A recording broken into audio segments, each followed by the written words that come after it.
Bonjour à toutes et à tous. Je suis ravie de vous retrouver pour ce premier épisode de Voix de pionnier de l'année. Je suis Stéphanie Auville du club Terre EFC Île-de-France. Donc, Voix de pionnier pour les nouveaux et même pour les anciens, les réguliers, les habitués à ce rendez-vous mensuel, premier vendredi du mois. Donc, c'est un dispositif apprenant et inspirant qui est porté par plusieurs clubs.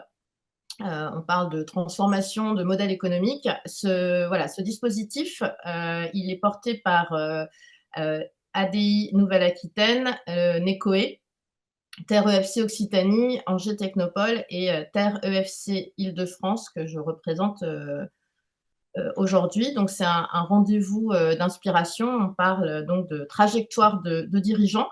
Ce programme, vous l'avez vu, il est enregistré, ce qui vous permet surtout de retrouver les précédents épisodes sur Arte Podcast ou la chaîne YouTube. Vous pouvez, je sais que Élodie présente là l'écoute dans sa voiture. Certains d'entre vous se replongent dedans quelques semaines ou mois après.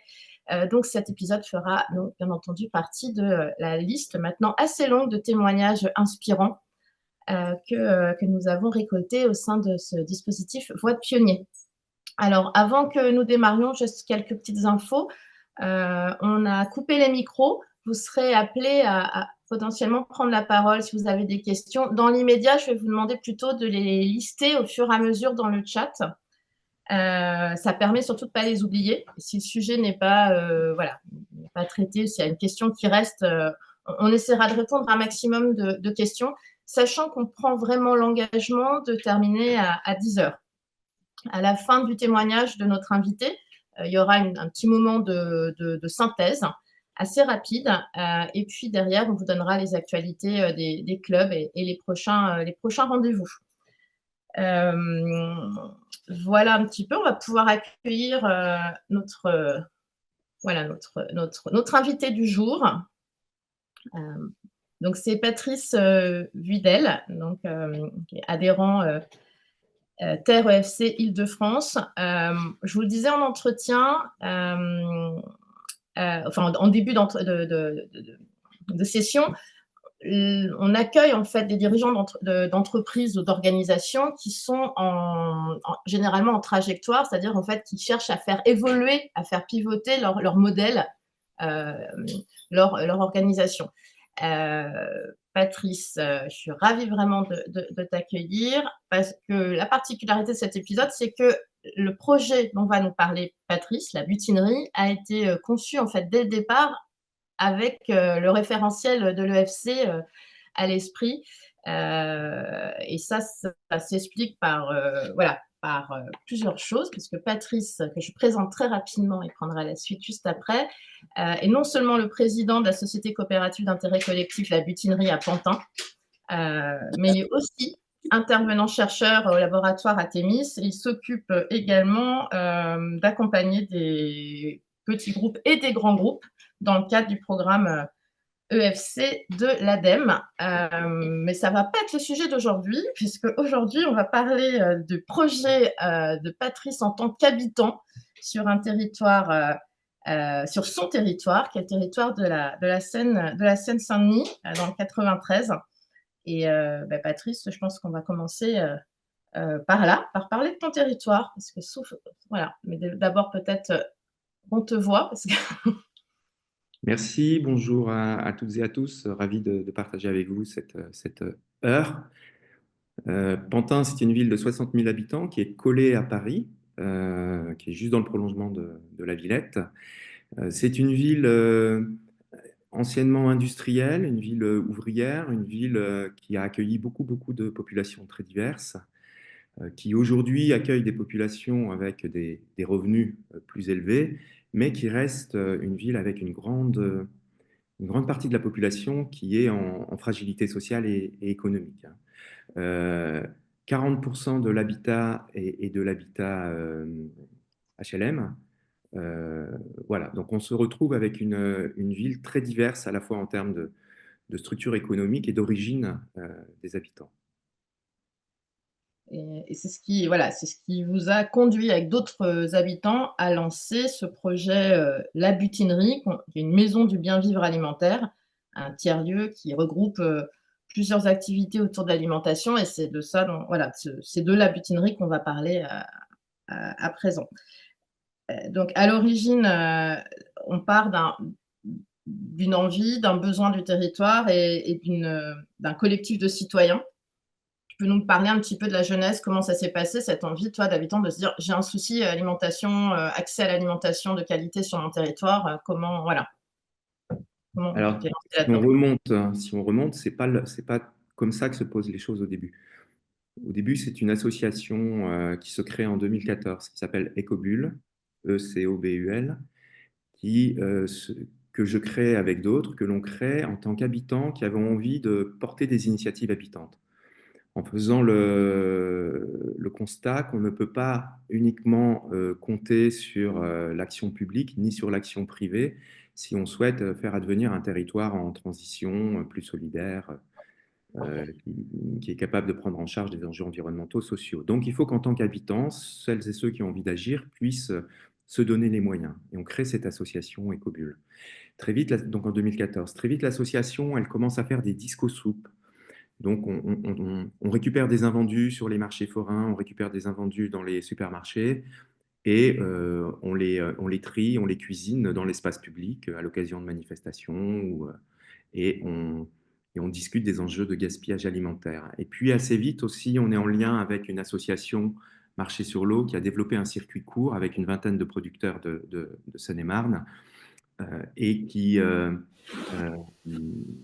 qui cherche à mettre en place notamment des paniers sociaux.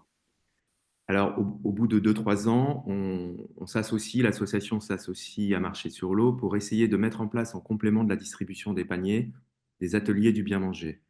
Parce qu'on fait l'hypothèse déjà que la question de notre rapport à l'alimentation, elle ne passe pas que par le fait qu'on puisse accéder à des produits, mais il y a bien d'autres questions à discuter, à mettre en travail.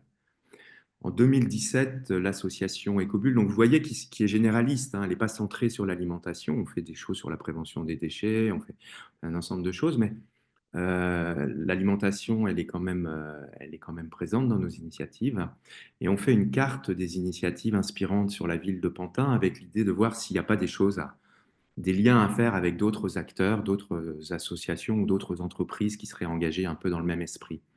Cette carte, elle fait émerger que entre des jardins partagés, des circuits courts, des AMAP, des habitants qui veulent développer des circuits de distribution, nous-mêmes, il y a un ensemble d'initiatives autour des questions agricoles alimentaires. Alors, ce qui est clair, c'est qu'on est au cœur de l'agglomération parisienne, hein, donc on ne va pas construire du maraîchage à Pantin et construire un lien direct avec nos maraîchers. Par contre, il y a des intermédiations qui existent à travers des circuits qui sont préexistants. Et donc, à la fin de l'année 2017, début 2018, l'association réunit un ensemble d'acteurs qui sont là, qui sont présents sur les questions, ce que je vous disais, sur ces différentes dimensions, en disant, mais est-ce qu'il n'y aurait pas quelque chose à partager, à construire ensemble? Et notamment, assez vite, la question d'un lieu commun. Parce que Ecobul n'a pas vraiment de lieu, même si on intervient dans les maisons de quartier, on n'a pas une belle cuisine pour faire des trucs sympas. On a un habitant qui a ouvert un Biocoop dans le 19e depuis 20 ans, mais qui a envie d'en ouvrir un sur sa ville à Pantin, qui cherche un endroit pour ouvrir son Biocoop. Marché sur l'eau dit, moi je distribue au bord du canal, mais si j'avais un lieu, je pourrais proposer des services à mes adhérents. Voilà, on rencontre des cuisiniers qui sont intéressés. Et c'est cette rencontre-là qui donne envie de travailler sur l'idée d'ouvrir un lieu qui aurait des fonctionnalités complémentaires et qui permettrait à la complémentarité des acteurs présents de pouvoir agir ensemble. On est dans une logique de complémentarité dès le début, parce qu'enfin, on le voit sur nos territoires, souvent, bah, chacun agit dans son coin.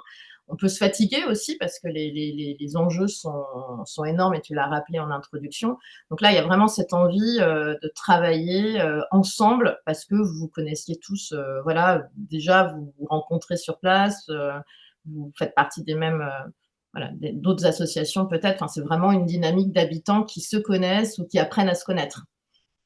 Oui, tout à fait. Et puis, qui porte un engagement. en fait, on voit bien que d'emblée, la question, elle est aussi politique. C'est-à-dire que on a envie de transformer une situation et que chacun, là où on est par rapport à ce qu'on cherche à faire, on sent bien qu'on a besoin de travailler avec les autres. L'association Ecobull, elle développe une capacité d'éducation populaire, mais elle est très intéressée par l'articulation avec Marché sur l'eau qui fait le lien avec les producteurs de Seine-et-Marne et avec la potentielle ouverture d'un biocoop. Et en même temps, on n'a pas encore à l'époque des compétences en termes de nutrition. On est intéressé à rencontrer des nutritionnistes, des cuisiniers. Et puis, on a tous les acteurs des réseaux comme les AMAP qui sont eux aussi intéressés à voir comment aller au-delà de simplement l'organisation de l'AMAP. Donc, c'est vraiment aussi Et, cette conscience que chacun en agit ou potentiellement on peut agir à un niveau, mais qu'on a un vrai intérêt à se relier. et donc, on est déjà sur des personnes qui ont cette maturité aussi de se dire, on n'est pas en concurrence parce que c'est pas, voilà, potentiellement, on pourrait se dire, bah, moi aussi, je fournis des légumes, moi aussi, j'ai tel type de service. Et là, les enjeux sont tels et les échanges de qualité que vous avez eus ont pu arriver à se dire, à un moment, bah oui, il faudrait qu'il y ait un lieu qui naisse. Mettons-nous travaillons ensemble pour faire naître ce lieu qui d'ailleurs a vu le jour en 2022. Oui, et même d'emblée, entre les personnes qui voulaient porter la création du Biocoop et les circuits courts, il a été acté qu'il n'y avait pas de concurrence. Un circuit court, c'est beaucoup plus restreint en termes de gamme de produits, c'est plus ponctuel, et que justement, un des paris, c'est que si des gens viennent dans un endroit récupérer leur panier en circuit court, probablement ils ont d'autres courses à faire, et que là, on leur facilite la vie en articulant le fait d'aller récupérer son panier et une offre commerciale bio plus large. Donc, d'emblée, c'est pensé comme de la complémentarité et une logique finalement de co-développement et pas comme de la concurrence. C'était quand même un projet, un projet ambitieux, hein. On est en région parisienne, hein, c'est des le foncier, le tarif du foncier est assez élevé. Donc est-ce que tu peux nous juste nous raconter un petit peu comment ça s'est fait entre voilà, la manière dont vous avez créé, vous êtes rassemblés, la signature de bail, des travaux, enfin des conventions à passer entre vous? Enfin, ça s'est pas fait en bah, c'est on est d'accord que c'est sur un voilà, un temps long. Donc, on a commencé à se réunir en toute fin 2017 et on a acté qu'on se réunissait tous les mois. Donc, on a un groupe qui s'est organisé, qui s'est réuni tous les mois. L'association et qui a confié à Ecobull le pilotage de l'ingénierie sur la phase amont. Donc, on s'est mis d'accord sur le fait que c'est Ecobull qui portait l'ingénierie. On a cherché des premiers petits financements pour financer un peu de temps de travail de la salariée d'Ecobull, qui était à mi-temps au début. Et on a eu ce travail itératif d'un mois sur l'autre. En même temps, on a tout de suite été attentif à faire des actions ensemble et à exister sur la ville pour apprendre à travailler ensemble. Donc, c'était pas simplement on attend d'avoir le lieu pour faire des choses ensemble. Alors, Ecobull et Marché sur l'eau faisaient déjà des choses ensemble. Dans le partenariat, on a les relais, qui est un acteur d'insertion, qui a un restaurant, des salles, qui fait un service de traiteur. On a fait des marchés, on a fait des soirées au relais, par exemple. Donc, on a construit un repas avec des produits en circuit court qui a été servi au relais, qui a été l'occasion de faire connaître le projet. Et c'était aussi une occasion d'apprendre et de réfléchir sur les conventions. À quel prix j'achète les produits? Qu'est-ce que je fais s'il n'y a pas le nombre de convives qu'on avait imaginé, qui assument le risque, etc. Donc, on a fait ce travail-là en même temps qu'un travail plus classique d'essayer de concevoir au fur et à mesure notre projet. Dans dans cette période-là, on a été aussi en lien avec la ville. Alors, pour la petite histoire, moi, je sortais d'avoir été élu dans le mandat municipal précédent. Je connaissais donc bien le maire, j'avais été son adjoint. Et on était en lien avec l'élu au développement durable et l'élu au commerce. Et le point de départ avec la ville, ça a été de dire, bah, aujourd'hui, c'est un projet, mais il faut qu'il gagne en consistance. Ça nous intéresse potentiellement en tant qu'élu au regard des orientations de la ville. On se tient au courant au fur et à mesure, et quand ça gagnera en consistance et quand vous aurez des questions précises à la ville, à adresser à la ville, on verra comment on peut y répondre. Donc, après un an et demi, 2 ans, c'est malgré tout poser la question du lieu, parce que le lieu, il conditionnait la capacité à faire vivre le projet. Et là, la ville nous a orientés vers des locaux qui allaient être livrés, des locaux commerciaux qu'elle avait discuté avec le promoteur, sur lequel elle voulait garder la main en termes d'affectation et il y avait une logique de bail qui était capée. Alors, si je vous donne les tarifs, ça va vous faire hurler si vous n'habitez pas en région parisienne. Hein. Croyez pas qu'on a des locaux gratuits. Mais en tout cas, il y avait une régulation par la ville de la relation avec le promoteur. Donc ça a été ça nous a permis d'accéder, en tout cas de repérer des locaux et de créer les conditions de pouvoir signer un bail. Ces locaux étaient bruts de béton, donc il a fallu qu'on investisse, qu'on emprunte et qu'on investisse pour les aménager.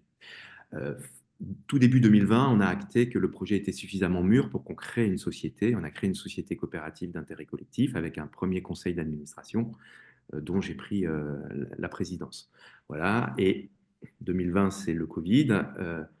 On démontre notre capacité à nous organiser en 15 jours en créant un circuit direct, à la fois avec des paniers solidaires et des paniers.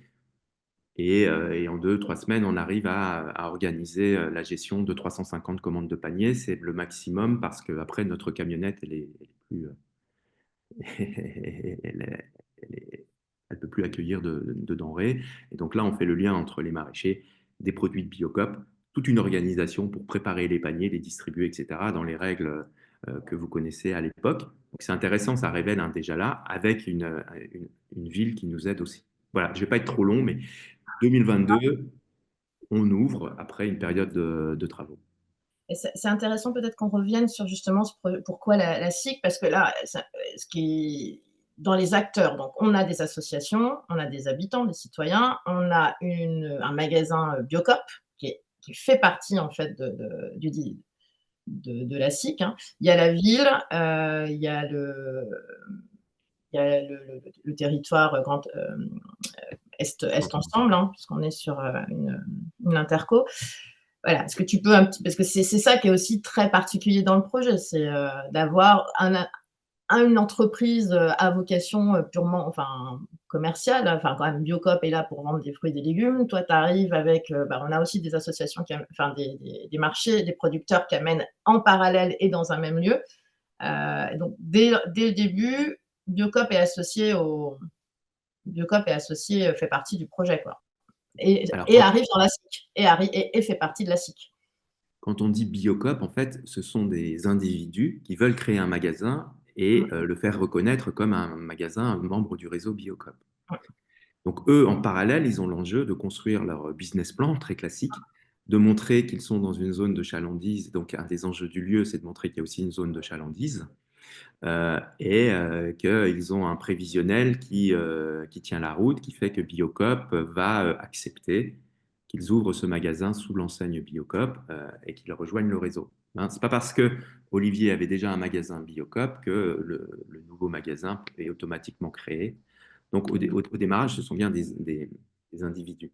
Alors, on crée une société coopérative d'intérêt collectif. Quand vous créez une société coopérative d'intérêt collectif, ce qui est intéressant, c'est que c'est justement, vous pouvez mettre dans votre sociétariat une diversité, une pluralité de partenaires.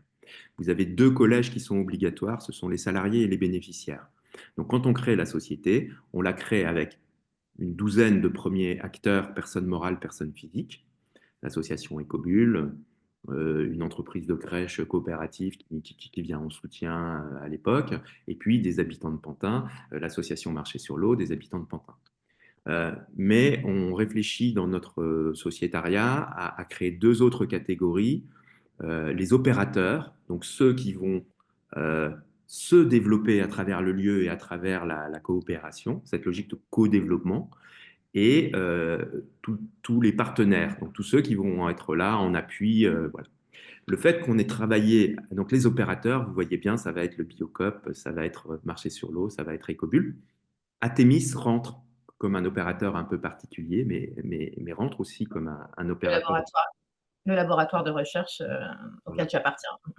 Et en fait, le travail qu'on avait fait de proximité avec la collectivité fait que quand on crée la structure, très vite, là, on est au moment où on va être au moment des élections municipales. Et donc, le maire décide que une des dernières décisions de son mandat, sur le dernier conseil municipal du mandat, c'est que la ville, elle rentre dans la SIC et il incite l'intercommunalité à faire de même. Et un des derniers bureaux de l'intercommunalité, Est Ensemble, acte des prises de part sociale dans la coopérative. Voilà, donc on se retrouve avec cette gouvernance. Alors la ville de Pantin est aujourd'hui au conseil d'administration à travers son élu à l'économie sociale et solidaire. Et puis on lance une souscription auprès des habitants et on a, on va dire en 3-4 mois, on a 140 habitants qui vont prendre des parts sociales entre 50 euros et 1500 euros. Alors, qu'est-ce qu'on y fait dans cette maison du bien vivre alimentaire à Pantin? Comment ça fonctionne? Qu'est-ce qui, voilà, ça ressemble à quoi une journée? S'il y a des journées types, j'imagine qu'il n'y en a pas, mais voilà. Et comment, qui vient? Comment c'est animé? Par qui? Alors, c'est un lieu qui a, on va dire, plurifonctionnel, qui a plusieurs espaces qui ont chacun leur propre fonctionnalité avec des usages différents, puisque l'idée, c'est bien que ces complémentarités d'acteurs, elles dessinent une solution intégrée. C'est-à-dire qu'elles permettent à un mangeur, à un habitant, de pouvoir trouver des réponses ou des ressources sur l'ensemble des questions qu'il peut avoir ou sur la plus grande partie des questions qu'il peut avoir dans son rapport à l'alimentation. On a une cantine qui permet de cuisiner collectivement, qui permet de cuisiner à une dizaine, une douzaine de personnes. Enfin, une cuisine, excusez-moi, on a une cuisine qui est un peu le cœur du lieu. On a un espace à côté, une pièce à côté qui permet d'accueillir 25 convives, donc on a dénommé la cantine, qui est essentiellement un espace pour manger ensemble. On a un espace café-forum qui permet de faire des ateliers, mais qui permet aussi, quand il n'y a pas d'activité, de se poser, d'accueillir des personnes qui viennent travailler, des personnes en situation de fragilité sociale qui viennent se poser, qui trouvent un endroit où elles peuvent prendre un café et être à l'abri. Et puis tout ça, ça débouche sur l'arrière du magasin Biocop. Vous avez une petite porte arrière et vous passez du Biocop à la butinerie. Euh, et donc vous arrivez dans le magasin. Aujourd'hui, une action un peu récurrente du lieu, tout public, et qui symbolise ce qu'on cherche à faire, c'est la cantine participative. Alors pour celles et ceux qui connaissent les petites cantines, on est dans cet esprit, c'est-à-dire que l'on propose à celles et ceux qui souhaitent venir cuisiner ensemble de venir cuisiner. On propose à celles et ceux qui veulent les rejoindre au moment du repas de venir déjeuner. Et on demande à chacun de payer son repas, mais pour permettre à tous et à toutes d'être présents, on est dans une logique de prix libre. Alors, vous avez une partie des personnes qui vont participer qui le font de façon individuelle, mais cette cantine, elle est aussi un point d'appui pour construire des relations avec un ensemble de partenaires et pour essayer aussi de créer du lien, de l'échange, de la relation à travers le moment de la cuisine collective et le moment du repas avec différentes populations. Donc on a travaillé avec l'EHPAD, on fait venir euh, des personnes qui sont à l'EHPAD et qui viennent cuisiner. On a travaillé avec les services sociaux, avec des personnes en situation de fragilité sociale. On travaille avec un refuge en face sur des personnes qui sont sans abri.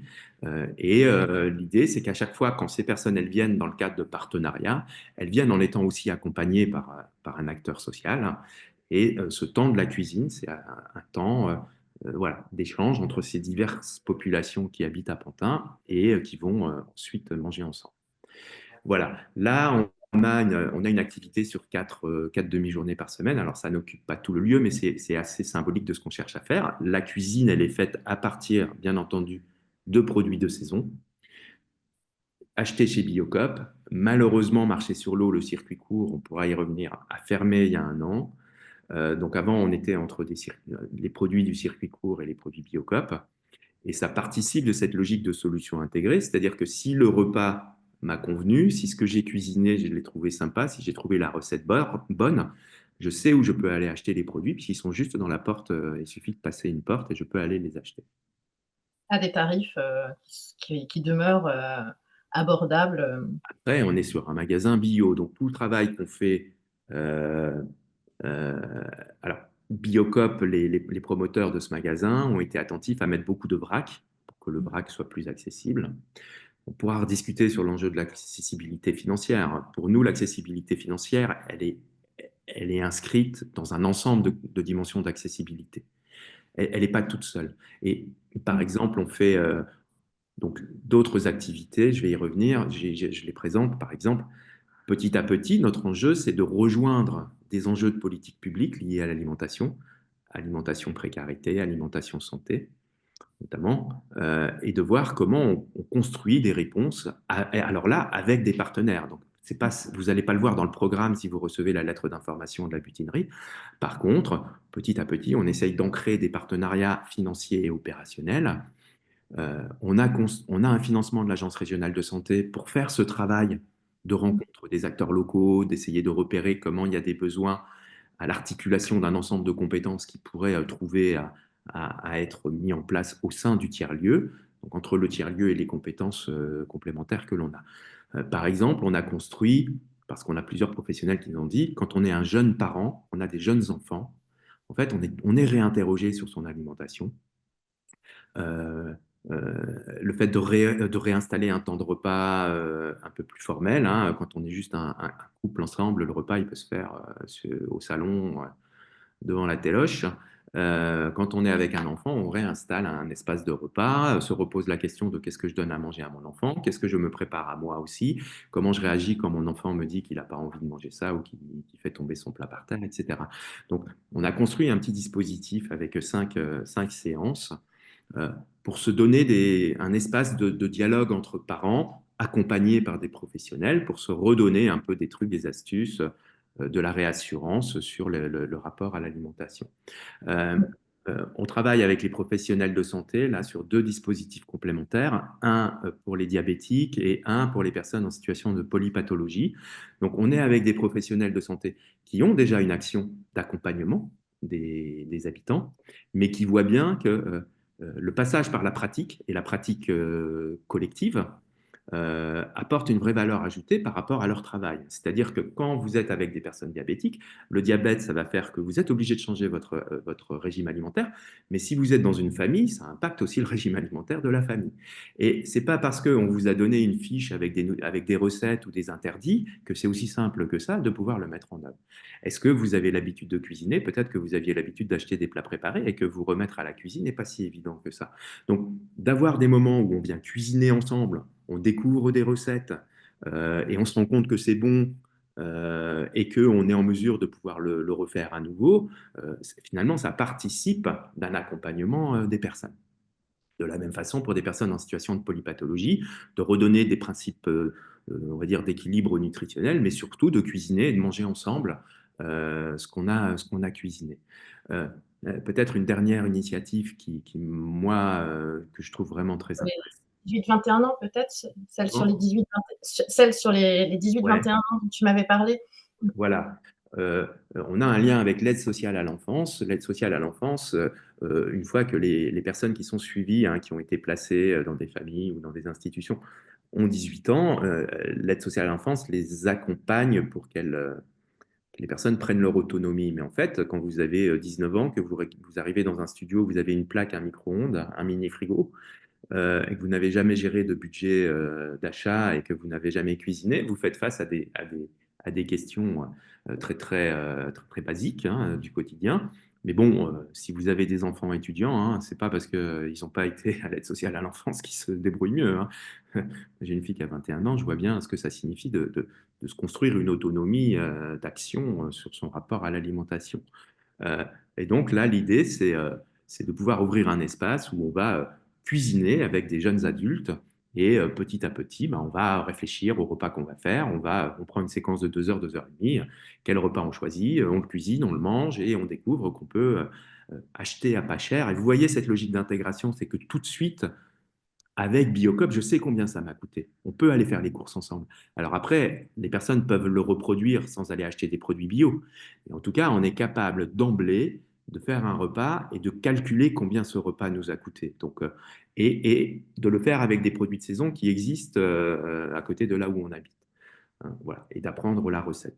Voilà un peu le type d'initiative. Alors après, on fait des cours de cuisine, on fait des temps plus conviviaux, on fait des cuisines du monde où c'est un habitant qui va proposer la cuisine de sa région ou de son pays et on vient manger un peu dans une forme un peu resto, mais avec une possibilité de venir cuisiner avec l'habitant ou de venir manger et de passer une soirée avec une cuisine du monde.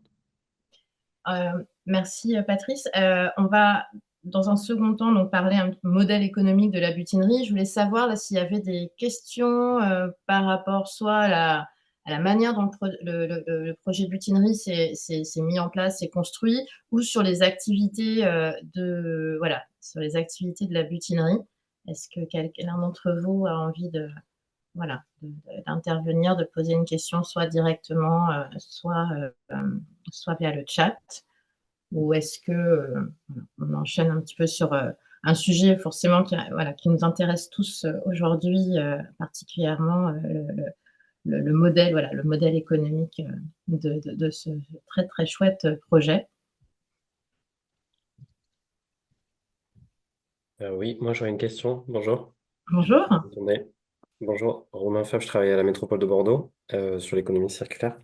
Moi j'avais deux questions oui, qui sont qui découlent un peu de ce que vous avez présenté. Merci, en tout cas c'est très clair. Vous parliez tout à l'heure de la difficulté de trouver un lieu et quelque chose, un lieu à tarif raisonnable, on va dire. Du coup, je voulais savoir là, justement, là où vous êtes installé, est-ce que c'est raisonnable financièrement et sur quelle durée vous avez un peu accès à ce lieu dédié? Et après, sur la mise en œuvre du projet, là, vous parliez bien du projet de la dimension coopérative et de la gouvernance partagée. Est-ce qu'il y a des salariés? Vous êtes combien, en fait, pour mettre en œuvre ce projet-là? Et est-ce que justement, vous avez des aides un peu sur ça aussi, voilà, pour le mettre en œuvre? Ok. Donc le lieu aujourd'hui, on l'a à 200 euros du mètre carré. C'est pour ça que je vous disais, ça va faire hurler tous les gens qui ne sont pas en région parisienne. Ça reste très élevé. On est dans un lieu qui est à l'articulation entre un nouveau quartier et on va dire de l'autre côté de l'avenue, une ville qui s'est construite il y a beaucoup plus longtemps. Donc le nouveau quartier amène des nouvelles populations, même s'il y a 30% de logements sociaux, ça veut dire qu'il y a 70% d'accession à la propriété avec des gens qui ont acheté récemment, donc qui ont des revenus un peu plus élevés que ceux qui y habitaient précédemment. Donc il y a à la fois une commercialité et sur cette zone d'activité, les baux commerciaux sont à des tarifs plus élevés. On a signé un bail de 10 ans et on a déjà acté, signé dans le bail les modalités de la reconduction du bail pour 10 ans. Donc si notre projet tient la route, on est sûr qu'on l'a pour 20 ans. Maintenant, ce n'est pas très satisfaisant de payer un loyer à quelqu'un dont on est en train de construire un capital pour sa retraite, pour être tout à fait clair. On aurait préféré que ça se passe autrement et éventuellement trouver d'autres modalités pour accéder à des locaux, mais bon, c'est comme ça. On a 4 salariés aujourd'hui. On a notre animateur cuisine.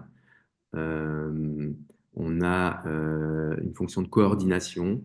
Donc la coordination, c'est l'accueil de toutes les activités, puisque vous comprenez que ce n'est pas forcément l'équipe de la butinerie ou les salariés de la butinerie qui vont mettre en place toutes les activités. Les activités, elles vont se faire à partir des compétences de l'écosystème, hein, où elles vont accueillir des acteurs qui ont envie d'utiliser le lieu. Donc on a cette fonction de coordination et de communication qui est aujourd'hui sur 2 postes, et puis on a un poste de développeur. Donc le développeur, il est à la fois, ce qui n'est pas simple, sur une double orientation, ça va revenir après, on reviendra sur le modèle d'affaires, c'est à la fois imaginer peut-être des activités un peu plus classiques qui peuvent donner lieu à du chiffre d'affaires direct, mais c'est surtout réfléchir sur ces enjeux, je dirais, de politique publique liés aux questions alimentaires et agricoles, puisque c'est quand même une orientation forte qu'on a posée. Et donc, c'est de construire des partenariats avec les acteurs publics. Voilà, D'ailleurs, ça, il ce y sont les il y 4 a salariés. une question sur les acteurs de Céline, peut-être que tu veux la poser justement sur les acteurs publics. Bonjour, Patrice. Comment aujourd'hui vous gérez le changement régulier des acteurs publics, puisque vu des élections ou des changements de poste, dans la coopération, comment vous recréez en permanence ce lien et comment vous travaillez? Alors peut-être que vous en avez pas, mais nous on voit que parfois dans les projets il y a un travail d'essoufflement aussi des acteurs qui sont sursollicités, qui sont plus là pour faire de la représentation qu'une véritable intégration au projet. Comment vous travaillez cet essoufflement si vous y êtes confronté? Alors, là où le travail est le plus abouti, c'est avec la ville de Pantin. C'est-à-dire qu'avec la ville de Pantin, une fois que le projet a été acté et que les locaux allaient sortir, on a travaillé sur une convention avec la ville de Pantin. Donc, on a eu à la fois des temps d'échange avec les élus. Moi, j'ai participé avec d'autres à une réunion où l'ensemble des élus étaient invités. On a présenté le projet, on a présenté le lieu, on a dit que la ville avait des parts sociales et donc On a dit aux élus, l'alimentation croise un ensemble de politiques publiques, n'hésitez pas à faire de ce lieu un lieu ressource en complémentarité déjà de ce que font vos services et de vos équipements publics. Et puis, on a fait ce travail avec un ensemble de directions de la ville. C'est-à-dire qu'on a un interlocuteur au sein de la ville qui est donc on a un élu un peu référent et on a un interlocuteur dans les services référents qui est en charge de faire vivre ce partenariat, hein, cette convention. Donc avec lui, on a construit des temps d'échange où on a invité les différents services qui nous paraissaient potentiellement les plus intéressés par notre projet à venir dans le lieu et à réfléchir ensemble sur ce que l'on pourrait y faire. Ça a donné lieu à la formalisation d'une convention qui a été votée par la ville de Pantin sur les années 2023 à 2025. Donc là, on rentre dans la 3e année de la convention avec un financement. On est bien dans une convention d'objectifs et de moyens. C'est vraiment ce qu'on cherche. On cherche à ne pas être dans des logiques de délégation. On cherche à construire avec les acteurs et on a besoin qu'ils soient présents. On a besoin, quand on travaille sur les enjeux sociaux, on a besoin que les acteurs sociaux soient là, pas juste qu'ils envoient des habitants en situation de fragilité sociale. Alors c'est compliqué, hein, c'est pas rose tous les jours ou c'est pas simple tous les jours parce qu'il y a ce que tu dis, les services sociaux parfois ils sont en souffrance, ils ont des postes qui sont pas pourvus et ça reste compliqué de garder le fil. Mais on se retrouve avec la même difficulté avec les associations, par exemple. Les associations de solidarité sur la précarité alimentaire sont des associations qui fonctionnent sur du bénévolat. Aujourd'hui, on n'arrive pas à construire. On leur dit, on a un lieu, on est prêt à vous accueillir, on peut faire des trucs, on arrive à trouver du fric. Et on a du mal à construire avec elles parce que elles ne sont pas organisées, elles ne sont pas outillées, elles n'ont pas les moyens pour faire, au-delà de faire face à de la distribution alimentaire. Donc on est contraint d'une part par effectivement la capacité des interlocuteurs à pouvoir dégager du temps et à y mettre du sens, et aussi par la façon dont ils nous voient, hein. Il faut que les agents dans les services publics nous comprennent finalement le sens de cette coopérative et en quoi ça vient enrichir leur action dans une perspective de politique publique et pas en quoi c'est un truc bizarre, un truc commercial ou quelque chose qui viendrait faire concurrence à leur propre initiative. Et on va avoir la même chose avec les autres acteurs du territoire. Voilà, ça c'est avec la ville de Pantin, avec le département, depuis 2 ans, on cherche à avoir une convention d'objectifs et de moyens, on n'y arrive pas, on tourne sur un problème de gouvernance du département, c'est que nos questions, elles intéressent plein de services, mais alors comment vous faites pour qu'à un moment ça cristallise et il y ait quelqu'un qui prenne la main et qui engage des moyens? Donc, dans l'intervalle, on travaille avec les différents services. L'aide sociale à l'enfance, c'est l'aide sociale à l'enfance du département. Et donc, à travers un petit appel à projet ou à initiative interne, l'aide sociale à l'enfance a réussi à déposer un projet pour travailler avec un autre service du département et avec nous autour de ce projet, autour de la cuisine des jeunes adultes. Voilà, donc on est dans ça et avec les institutions, agences régionales de santé par exemple, on essaye de construire une forme de continuité. Donc là, on a une reconnaissance quand même depuis quelques années avec des financements. Alors, il faut redéposer des dossiers d'une année sur l'autre, mais il y a quand même une forme de reconnaissance et de souhait de nos interlocuteurs d'essayer de nous financer dans la durée, avec une compréhension que ce qu'on est en train de construire se construit dans la durée. Ça fait une bonne transition avec justement quand même ce sujet du modèle d'affaires où il y a plusieurs ressources, hein. Je crois qu'il y en a 3 principales et une 4e en développement. Je veux bien que tu nous expliques un petit peu comment ça fonctionne, quel est le modèle d'affaires, les modèles d'affaires. On est en économie de la fonctionnalité de la coopération, donc en général, on a plusieurs manières de générer du revenu. Donc, je veux bien t'entendre là-dessus et je suis sûre qu'il y aura des questions sur ce sujet. Donc à chaque fois, la question, c'est quelle valeur on crée et pour qui et comment en contrepartie on peut avoir des rémunérations ou des contributions non monétaires. Nous, on a identifié 3 premiers périmètres. Le premier, ce sont les habitants. Et il y a un ensemble d'activités qui sont payantes. Et donc, il y a un enjeu de générer un certain chiffre d'affaires. Alors, je vous l'ai dit à propos de la cantine. En fait, à chaque fois qu'on met en place une activité, on se pose la question du prix auquel on va la proposer. Et on se pose la question, est-ce que c'est un prix fixe ou est-ce que c'est une forme de dépense acceptable? En fait, on est sans arrêt dans ces questions-là. Voilà. Donc, il faut qu'on puisse mettre en place des cours de cuisine, des ateliers, et suivant qu'on a un petit financement pour le mettre en place, suivant qu'on n'en a pas du tout, enfin voilà, on va orienter le tarif. Mais d'une façon ou d'une autre, on a besoin que ce lieu il génère du chiffre d'affaires. Alors, il y a aussi la possibilité de privatiser, hein, ou de louer les espaces pendant un certain temps. On a des familles qui le font pour des anniversaires. Donc on est à Pantin. Vous n'avez pas de salle où vous pouvez faire une fête. Vous n'avez pas de salle des fêtes, hein, que vous pouvez louer à la mairie où vous pouvez faire une fête et réunir 25 ou 30 personnes. Là, vous avez un lieu où vous pouvez faire un anniversaire. En utilisant un espace, vous êtes à 20-25. Si vous utilisez la totalité du lieu, vous pouvez même être à 40-50 personnes dans le lieu. Et puis, on a aussi des demi-journées ou des journées qui viennent se passer dans le lieu. Donc là, il y a un premier niveau, c'est le chiffre d'affaires. Le deuxième niveau, c'est l'inscription dans les enjeux de politique publique. Et c'est essayer d'aller au-delà de logique classique de subvention, vraiment de construire des partenariats d'objectifs et de moyens. Ce que je vous ai illustré avec la ville de Pantin et qu'on aimerait réussir à faire avec le département. La troisième orientation, c'est le fait que finalement, les différents acteurs qui sont les opérateurs, donc aujourd'hui essentiellement Biocop et Cobul, jusqu'à récemment Marché sur l'eau, donc qui en fait utilisent le lieu ou sont dans le lieu pour développer leurs propres activités, leurs propres projets. Ces différents opérateurs, on a construit des conventions avec eux, et dans les conventions, on réfléchit sur la valeur qu'apporte la butinerie, c'est-à-dire en quoi l'existence de ce lieu, le travail des salariés de la butinerie est un point d'appui dans leur logique de développement, comment on est bien dans des logiques de co-développement, et comment, en contrepartie, il peut y avoir un soutien à la société coopérative qui va passer par diverses formes, qui va passer par du financement, qui va passer par exemple pour Biocop, acheter des produits avec des marges moins élevées, récupérer les invendus de Biocop, qui va passer avec Ecobul, par le fait que les salariés vont aussi dégager du temps au service de la butinerie pour faire de l'accueil dans le lieu ou pour proposer des animations sans qu'il y ait de contribution derrière, donc sans qu'il y ait de rémunération des communes.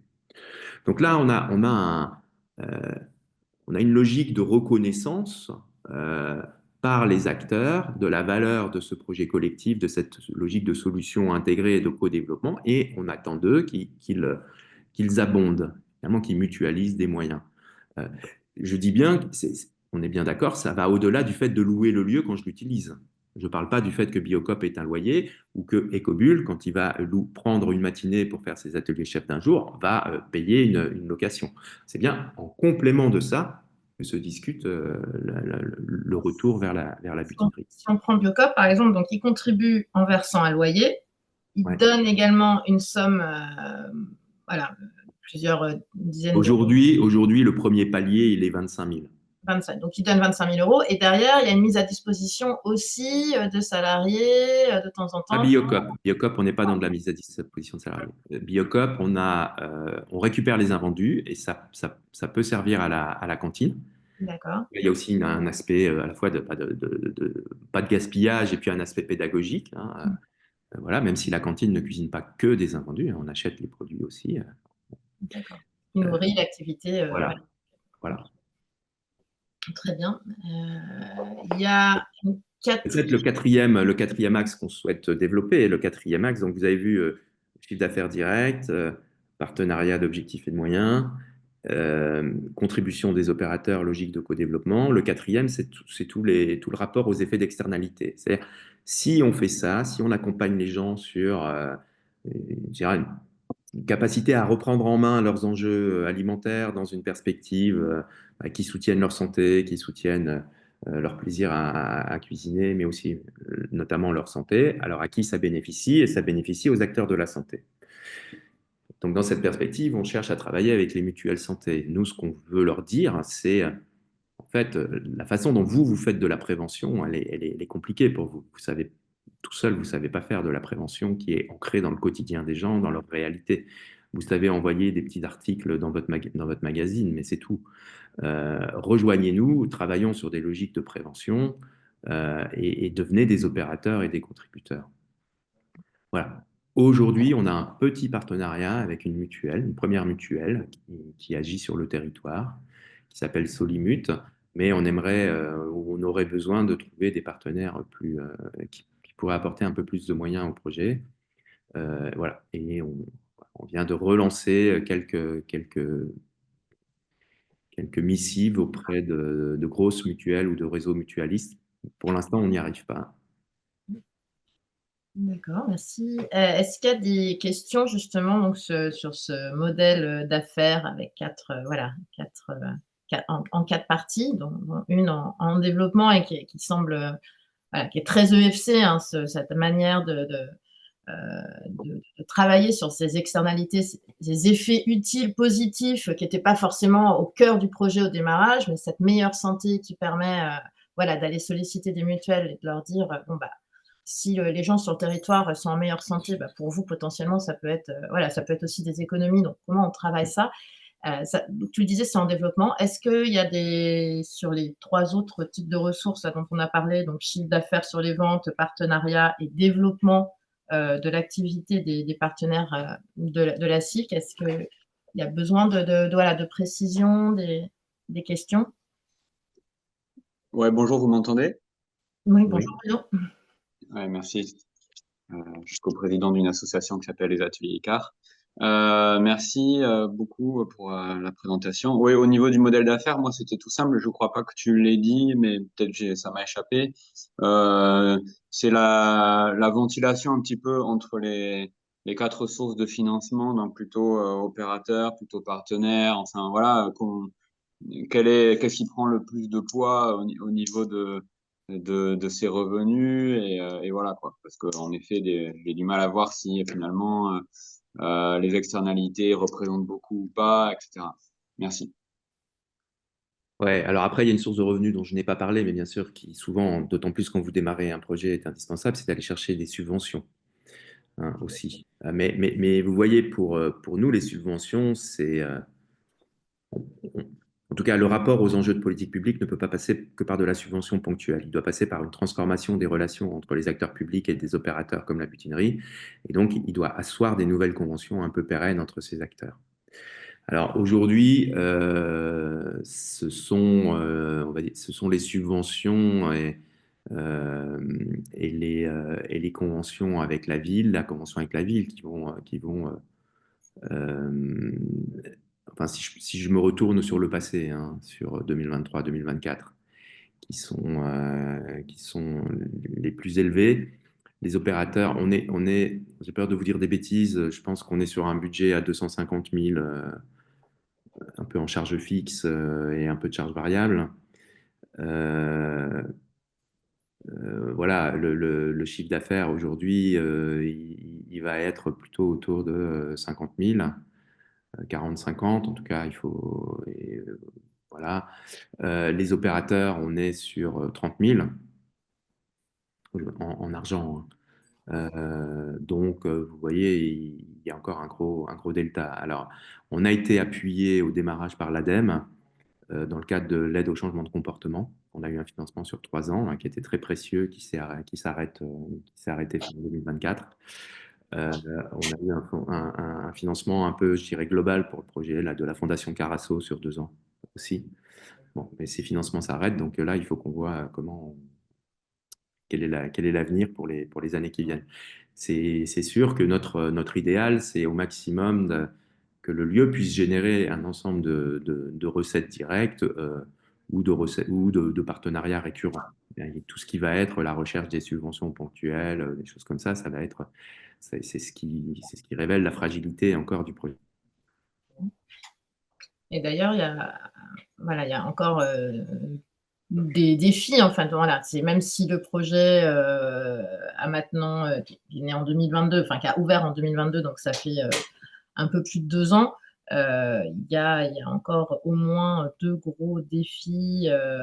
Bah, on peut en parler, hein, au niveau RH et au niveau des emprunts, en fait, il y a des remboursements, hein, Ouais, je pense qu'il y a trois défis. Il y a vis-à-vis des bénéficiaires, alors même les gens qui sont sociétaires de la coopérative, en fait, c'est très compliqué de se situer dans un tiers-lieu. Ceux qui gèrent des tiers-lieux, je ne sais pas quelle est votre expérience, mais Les gens rentrent dans le lieu, ils se rendent compte que c'est pas un espace, c'est pas un magasin, mais en même temps, ils voient bien qu'il y a des offres de cours ou d'activités avec des tarifs. Ils sentent bien qu'il y a quelque chose d'une forme d'esprit associatif ou d'esprit service public, mais ils voient bien que c'est pas un équipement public. Et tant qu'ils n'ont pas compris finalement l'originalité du projet, euh, ils ont du mal à se positionner dans la relation avec les salariés et dans la façon dont ils peuvent bénéficier des activités du lieu. Donc, par exemple, de comprendre la logique de dépenses acceptables. Ça, c'est un vrai défi. C'est un vrai défi.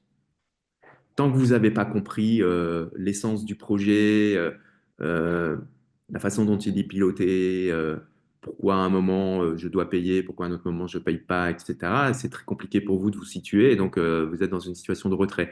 Donc un des paris, par exemple, il y a 100 personnes par jour en moyenne qui vont chez Biocop, qui aujourd'hui, pour une partie d'entre elles, traversent le lieu, viennent du quartier, donc traversent le couloir de la butinerie, traversent les différents espaces de la butinerie et rentrent dans la Biocop par la porte butinerie.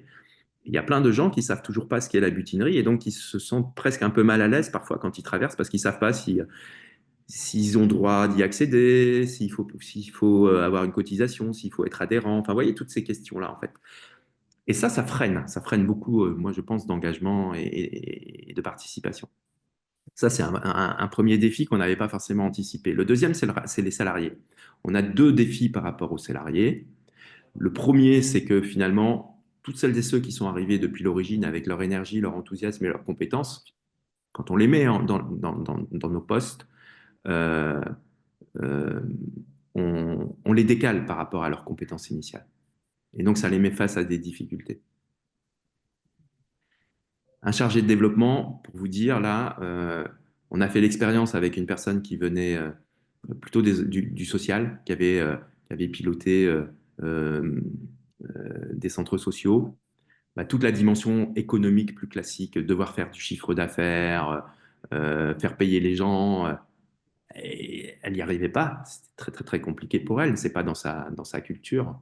Donc, c'est toujours trop cher ce qu'on va proposer, forcément, qu'on pourrait imaginer. Et quand vous prenez quelqu'un qui a l'habitude d'accompagner de la création d'activités, du développement d'activités, bah, quand vous lui demandez de construire des partenariats sur des enjeux de politique publique, le langage des acteurs publics et comment on aborde la relation avec un acteur public, c'est pas du tout la même chose. Donc là, par exemple, vous voyez, le développeur, si vous lui dites faut que tu travailles sur les deux créneaux, quelque part, d'emblée, on le met en difficulté sur une des dimensions.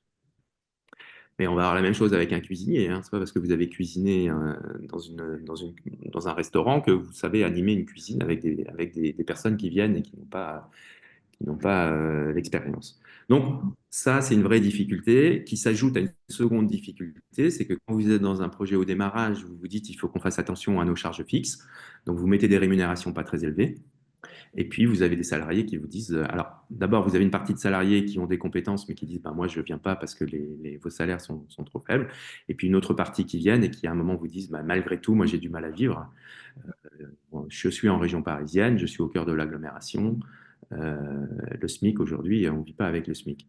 Donc voilà, on a cette double difficulté par rapport aux salariés. On est en train de réfléchir à la fois à l'organisation des compétences et à la rémunération des salariés pour leur permettre d'avoir quelque chose qui ne sera pas royal, hein, mais bon, qui ne sera pas juste le SMIC, quoi.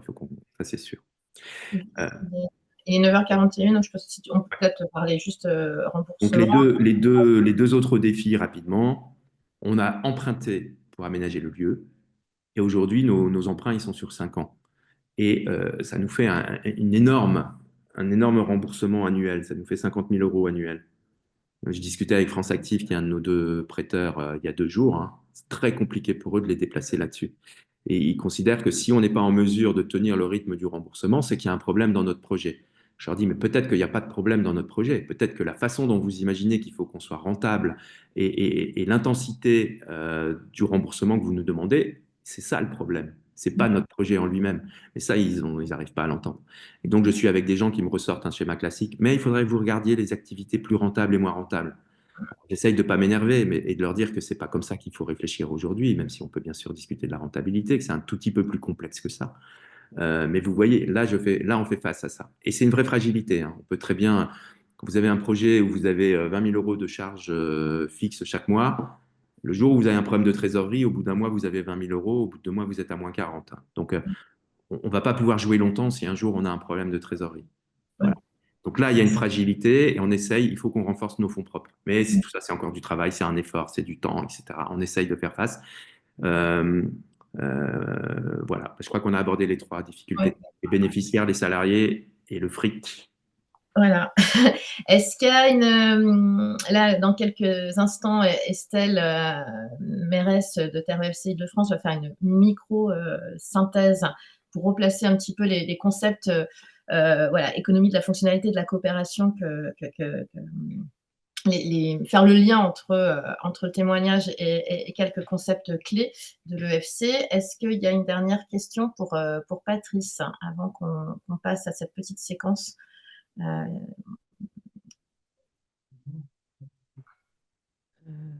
Oui, bonjour, je ne sais pas si on m'entend. Oui. Bonjour. Oui, bonjour, donc moi je suis Véronique Branger, je travaille au sein du LIA, le laboratoire d'initiative alimentaire, qui est un projet tiers-lieu alimentaire sur un quartier populaire à Bordeaux. On existe depuis déjà 3-4 ans et on a en place des cantines de quartier et des marchés de producteurs qu'on a installés sur le quartier avec les habitants. Et voilà, on est en développement vers un projet de tiers-lieu, notamment par le fait qu'on a un partenariat avec la ville de Bordeaux sur une parcelle pour faire un espace de production agricole. Donc, merci pour la présentation parce que ça faisait vachement écho par rapport à pas mal de choses chez moi. Et j'avais 2 questions. J'aurais bien aimé que peut-être tu puisses revenir sur tout ce qui est la question de dépenses acceptables et d'accessibilité financière, parce que nous, on a un vrai enjeu, parce qu'on est en préfiguration d'une SIC également, et de se dire comment à la fois on fait un prix juste qui soit accessible pour les habitants de ce quartier, où il y a des fortes précarités socio-économiques, et qui sont en même temps rémunérateurs, que ce soit pour les producteurs ou pour les habitants de cuisinières qui vont faire à manger. Donc cette question, tu as parlé de dépenses acceptables, mais comment vous traitez vraiment cette question d'accessibilité financière dans un modèle de SIC, un modèle éco de SIC? Et ma deuxième question, c'était sur, alors tu as un peu parlé par rapport aux collectivités publiques, mais dans l'animation de la vie coopérative, euh, est-ce que tu animes cette vie coopérative par des enjeux, par des thématiques? Est-ce que tu animes plus par type de sociétaire? Est-ce que tu peux revenir un peu là-dessus, s'il te plaît? D'accord. Très vite, aujourd'hui, la dépense acceptable, elle se discute à l'échelle d'un ensemble d'activités, dont la cantine et parfois d'autres activités dans le lieu. Nous, on fait un pari. Alors justement, on n'est pas dans de l'analytique et de la rentabilité activité par activité. Par exemple, quand on a un financement un peu général de la ville de Pantin, on va faire l'hypothèse qu'une partie de ce financement, il doit permettre de soutenir le fait que tout le monde vienne à la cantine. Et donc, si à la fin, quand on donne un prix indicatif à 15 euros, mais que des gens mettent 3 euros, bah, à la fin, je dirais, l'équilibre du lieu, il est aussi porté par ces ressources qui sont portées par la ville. Mais c'est très difficile après d'affecter très précisément tel euro à telle activité. Voilà. Mais donc, on fait le pari que la somme de nos différentes ressources nous permet de construire l'équilibre. Mais on tâtonne un peu, hein, ou on navigue un peu à vue par rapport à ça. Moi, voilà. Euh, Après, sur l'accessibilité des produits alimentaires, quand je disais pour moi, elle est dans une réflexion plus globale sur les enjeux d'accessibilité. Nous, on le voit avec les personnes qui ont des petits revenus, qui passent la porte du Biocop et on fait visiter Biocop. Parce que c'est des gens vous avez plein de gens qui n'ont jamais osé rentrer dans un magasin bio parce qu'ils perçoivent bien qu'on dit que le bio c'est mieux pour la santé, mais ils considèrent que c'est pas pour eux, que c'est pas accessible. Et puis si vous n'avez pas les codes d'un magasin bio, c'est comme quand moi la première fois je suis allé dans un magasin chinois. Et c'est pas le décalque d'un supermarché, c'est quand même un peu différent. Donc on fait ce travail, enfin on fait ce travail. On va visiter le magasin, on va faire les courses ensemble, on voit qu'il y a des produits en promo, on voit qu'il y a du vrac et on aide les gens à réfléchir. Et après, bah, chacun va faire ce qu'il peut ou va construire ses propres arbitrages sur ses achats. Mais en tout cas, on essaye de déverrouiller cette question du rapport au bio et de le ramener à de la réalité. À de la réalité de qu'est-ce que ça signifie d'aller dans un magasin bio, ça signifie quoi de faire ses courses en bio, combien ça coûte et quelle valeur ça a. Plus on y accorde de la valeur, plus on va être capable d'y engager des moyens. Et puis, c'est aussi entre ce que j'achète et ce que je produis moi-même. Enfin, voilà, c'est assez large. Euh, et sur le sociétariat, très vite, aujourd'hui, moi, je trouve que nos sociétaires ne sont pas assez engagés. On a un conseil d'administration qui est engagé, on a une dizaine de sociétaires bien engagés, mais au-delà, les gens sont très peu engagés pour ce que c'est un projet qui est relativement récent, et donc j'ai pris ma plus belle plume numérique, mais par contre, on va imprimer le courrier et le conseil d'administration écrit à l'ensemble des sociétaires pour que les gens reçoivent le courrier et pas juste un mail, pour aussi leur rappeler l'ambition du projet et le fait qu'en tant que sociétaire, on aimerait qu'ils à la fois bénéficient des activités, des services qu'on propose et aussi contribuent, participent et s'engagent. Merci beaucoup, Patrice. Je suis désolée, on n'a pas le temps de traiter les deux, trois autres questions qui restaient. Estelle, et Colline, est-ce que vous pouvez afficher voilà, une petite synthèse? Alors, On vous a préparé j'ai- au dessin. j'ai combien de temps? Juste que je mette mon timer. Voilà, moi, tu as 4 minutes. Ok. Donc, voilà. J'ai la tâche voilà, de faire une petite synthèse et de lier un petit peu le témoignage de Patrice au concept voilà, opérationnel du référentiel de l'EFC. Vous voyez à l'écran donc, cet iceberg avec plein de notions. Moi, je vais juste repartir des notions qu'on a mis en gras. Donc, effet utile, solution intégrée, dépenses acceptables, écosystème coopératif territorialisé, et cette question de la valeur, mais qui voilà, est un petit peu liée à tous ces autres concepts. Je vais essayer d'être synthétique, ce qui n'est pas ma plus grande force, et je vais mettre mon timer, hop, excusez-moi, pour y aller. Alors, Patrice, il m'a un petit peu mâché le travail, puisque il a déjà abordé un certain nombre de notions et il les a citées. Moi, je vais partir donc d'écosystèmes coopératifs territorialisés, donc ECT, pour être, je dirais peut-être ECT si je réemploie ces mots pour que ce soit plus court. Il a parlé de réunion d'un ensemble d'acteurs hein, dès l'origine du projet, avec vraiment une vraie rencontre finalement. Il y a des acteurs qui se réunissent, mais aussi voilà, c'est une vraie rencontre d'acteurs qui agissent en complémentarité et qui ont surtout envie de travailler ensemble. Et donc, c'est ce qui va caractériser en tout cas un ECT, c'est en tout cas des acteurs du territoire, que ce soit des collectifs de citoyens, entreprises, acteurs publics, etc., associations, qui en tout cas développent un projet et construisent une dynamique économique fondée sur la coopération. C'est vraiment un axe fort afin de prendre en charge une grande fonctionnalité de la vie. Et ici, c'est la question de l'alimentation dans une perspective voilà, de développement écologique, de bien-être social, de bien-être aussi, de développement territorial. Donc ça, c'est vraiment sur la question de l'ECT. Et on part, en tout cas, on sort d'une logique de prestation, sous-traitance un petit peu classique ou de marché public, dans le cas des acteurs publics ou de délégation. Et on va, en tout cas, un ECT est caractérisé par une logique de coopération et de co-développement. Et Patrice l'a utilisé à plusieurs reprises. Et je finirai là-dessus sur le fait qu'un ECT formalise et porte au moins une solution intégrée de biens et de services pour atteindre cet enjeu, l'enjeu visé, qui va créer cette valeur territoriale, donc là, autour de l'alimentation. Donc ça, c'est, je ne dirais pas plus de choses sur l'ECT. Solution intégrée, ça sera la seconde notion qui a été abordée. Donc, une solution intégrée, c'est un ensemble de biens et de services complémentaires et cohérents entre eux. Qui vont aborder là, pour la butinerie, qui traitent finalement et qui répondent aux différentes dimensions du rapport à l'alimentation. Donc, on a vu, ça peut être voilà, ici l'accès à des produits en circuit court, avec par exemple marché sur l'eau, et je crois qu'on essaye de développer en tout cas un nouveau circuit court avec la Biocoop, accès à une cuisine, à un espace cantine, l'accès à un espace voilà, café, forum, jardin, on en a peu parlé, mais il existe, en tout cas, voilà, un petit peu en stand-by par rapport au lieu, mais ça existe. Et donc, cette solution intégrée, elle doit faciliter ici l'accès à des biens alimentaires au service d'une alimentation saine, et puis soutenir la capacité à cuisiner au quotidien des repas équilibrés. Et donc, voilà, solution intégrée, ce qu'il faut retenir, c'est voilà, un ensemble de biens et de services complémentaires et cohérents entre eux.